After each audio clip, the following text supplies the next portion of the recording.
লঞ্চে দেশের দক্ষিণাঞ্চলের হাজার হাজার মানুষ খুব ভোরেই সদরঘাটে এসে পৌঁছান, কিন্তু সেখান থেকে ভোগান্তি নিয়ে যেতে হয় গন্তব্যে।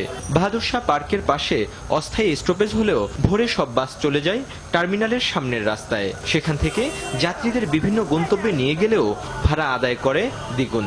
স্বাভাবিক ভাড়া সাধারণত 25 টাকা 30 টাকা নেওয়া হয়, কিন্তু সে জায়গায় 50 টাকা ভাড়া। এখন 30 টাকা ভাড়া, দাবি করে কত? 100 ভাড়া 25 টাকা, তো এখন 50 টাকা নিচ্ছে, তাদের আগে নিচ্ছে, আমরা কি করবো? যেখানে নামে 50 টাকা, ফার্মগেট 50 টাকা, নইলে বলতেছে যে মানে নেব না আর কি, এভাবে নিচ্ছে আর কি। পুলিশ দেখাও দেখে না, যদি পুলিশ প্রশাসন কর্তৃপক্ষ দেখে তাহলে সেই কাজটা ওরা করতে সুযোগ পায় না। এমন অপকর্মে চালকরাও দেখালেন অদ্ভুত যুক্তি। এখান থেকে রিক্সা দিয়ে গেলে তো 15-20 টাকা লাগে ওখানে যেতে। সারা রাত্র এখানে জায়গা থেকে এরপরে যাত্রী তুলতেছি, তো এই হিসাবে 10 টাকা বেশি নেয়, ওটা বেশি বলো না ভাই। এখানে কত নেয় টাকা, বেশি নেয় না তো, 100-150 টাকা নেয়। এটা আছে এক জায়গায়। এদিকে যাত্রী বেশি নিতে চালকদের মধ্যে চলে প্রতিযোগিতা।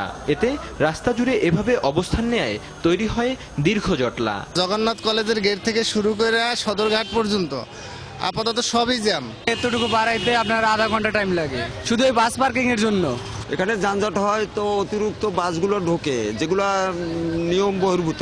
ঘন্টার পর ঘন্টা জ্যাম লাগিয়ে থাকতে আছে। এজন্য কর্তব্যরত পুলিশ সদস্য দায় চাপালেন ঊর্ধ্বতন কর্মকর্তাদের ওপর।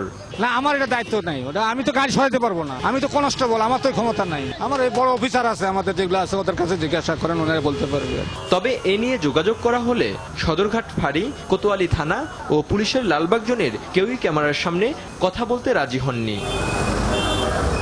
ভোগান্তি কমাতে শিগগিরই ব্যবস্থা নেওয়া হবে দাবি যাত্রীদের।